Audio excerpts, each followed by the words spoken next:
Jayden, one of my favorite things about this show is, every episode, a different case, different characters, different complex characters. I'm curious from an acting storyteller perspective, what's that like kind of reading those episodes in the script and then going and seeing it come to life on screen? I'm curious about that. It is an absolutely wild ride. I think, as humans, we kind of let our imagination do what it does, and we create this whole story in our heads of what it's going to be like. And then, but there's so many stages, because you have the reading, then you have the filming, and then you have post. So it's like, it's always so different to what you imagine. But with this show, every single episode exceeded my personal expectations, and I really think that people are going to feel the same way.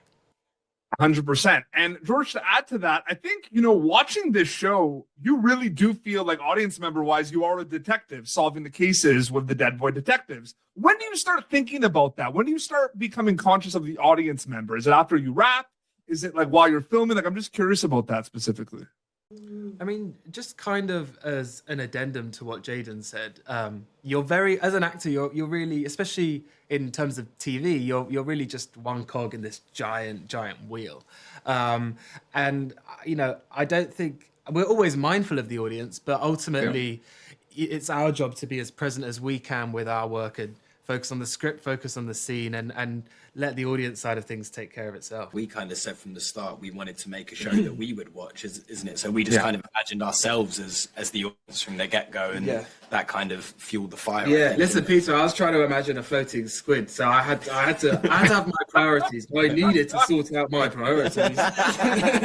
There could be a whole podcast episode just on that, right? Yeah, exactly.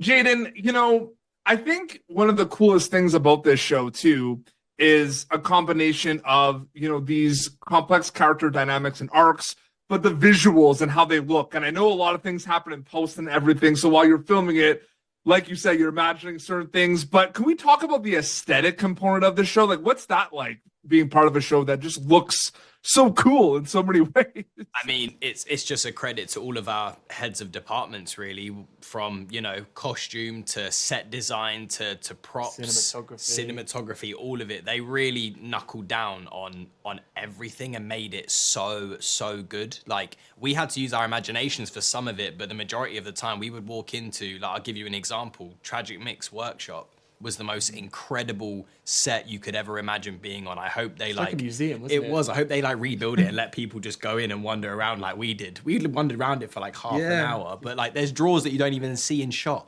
Open it and it's got something in there that nobody would see, but just for us, they just made it so easy. They did 90% of the work, and we just had to turn up, put the costumes on, and read the lines. George, did you feel like it was a unique show in regards to the fact that, yes, there's kind of ongoing storylines about your characters that we see throughout episodes, but in a lot of ways it was different kind of cases? Because it's like a little bit of like a back and forth, a tug of war a little bit, right? Where like there's stuff that, like, what did you think about that? Because I feel like that would be unique, like in terms of hopping on a show like that. Oh, for sure. I mean, I grew up watching a detective show called Midsummer Murders.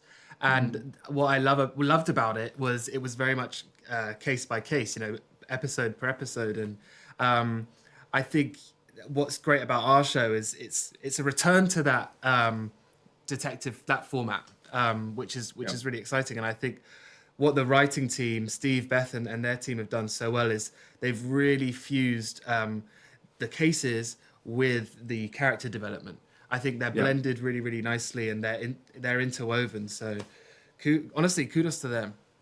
Absolutely. And Jayden, last question before we wrap up. I always find it interesting when you work on something that is based on kind of something that we've seen before, right? Like based on books and everything, we've seen these characters.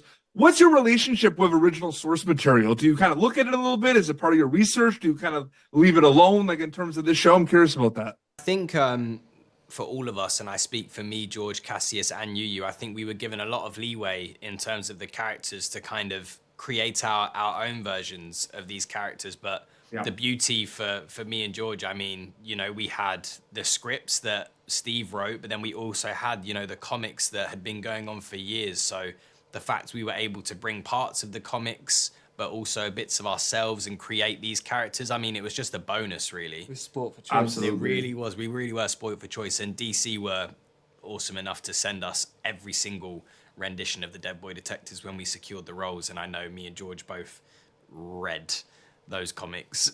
Yeah, absolutely. Everyone's gonna have to buckle up. Worldwide, April 25th on Netflix. That's Dead Boy Detectives. Thank you both so much for your time. It was great chatting with you. Congratulations. Thank you, man. Peter. Thank you for tuning in to Popternative. Make sure to check out our past episodes of Popternative on YouTube. This has been an Autograph Communications production.